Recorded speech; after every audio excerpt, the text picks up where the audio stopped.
Grüß euch und Servus miteinander. Well, that was Bavarian, but of course this video is in English.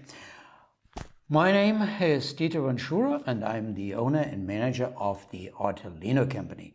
We sell Japanese prints in weekly online auctions. And today I want to talk a little bit about the situation of Japanese printmakers after the end of World War II, after 1945, and I want to talk about a technique that is called mezzotint and about an artist who works with this technique. His name is Kaoru Saito, and he created this wonderful print using this mezzotint technique. But let's first go back to the first half of the 20th century. What was the situation of printmaking in Japan? Well, there were two art movements which dominated the scene. This was the Sosaku-hanga art movement and the Shin-hanga art movement. And both used the traditional technique of Japanese woodblock printmaking. Sosaku-hanga, well, hardly anybody took notice of it, not the Japanese, also not the world outside Japan. For Shin-hanga, the situation was different because most of the prints were actually exported outside of Japan, mainly to the US and also to Europe. But also the Japanese did not take much notice of Shin-hanga before World War II. And the Japanese printmakers in general, they were kind of isolated before 1945. They were not really part of the international art scene, of the international art market. But just for Shin-hanga in the 1930s, there were two exhibitions in the US, one, the famous exhibition in Toledo. Well, this all changed after 1945. Well, first of all, now Japanese artists discovered Western printmaking techniques. Before, hardly anybody used a technique like silkscreen or etching or this mezzotint, and that now changed.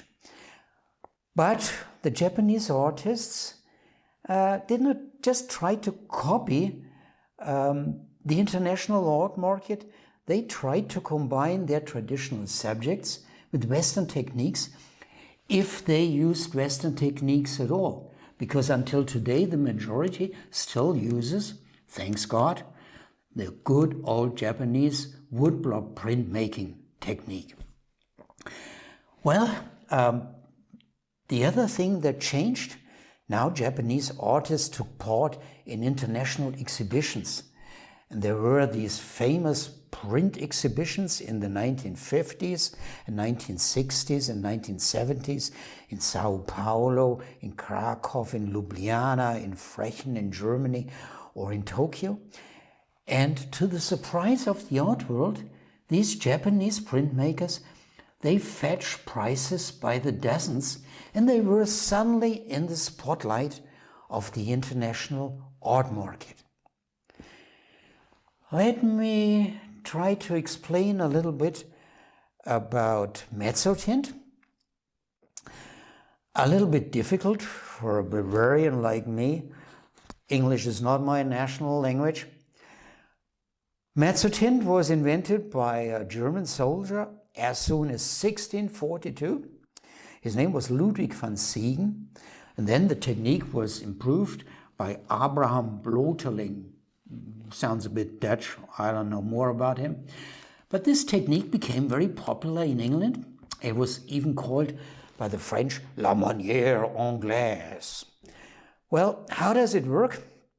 You must imagine you have a plate, and then this plate is marked in dense lines as a kind of very dense network with a tool called rocker.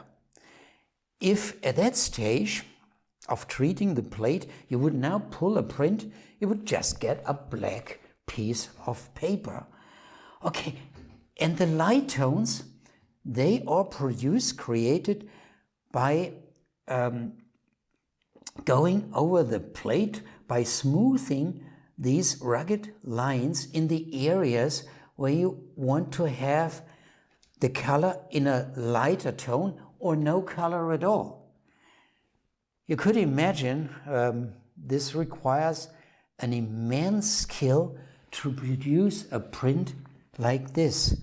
This working process goes from dark to light, and like this, it's an ideal technique for creating shadowed areas and different tonal qualities, and therefore it's ideal for portraits. A few more words about Kaoru Saito. He studied art from 1948 until 1950, and he specialized on this old Japanese subject of bijin-ga or bijin-e. Bijin is the Japanese word for beautiful women, and e is the word for picture or an image. Also ga is the same picture, image. What are the prices in the art market? Well, this is a rather large print, $1,000 or more. Smaller formats, $500 to $1,000. And of course, you can buy prints by Kaoru Saito every now and then in our weekly online auctions. Have a look at our catalog. Would be pleased to see you there. And if you have an idea about a subject you would like to see, a subject in Japanese prints, of course, you would like to see a video from Artelino, well, then you can write me an email and I may take it into consideration. Well, thanks for watching and have a good time. Bye.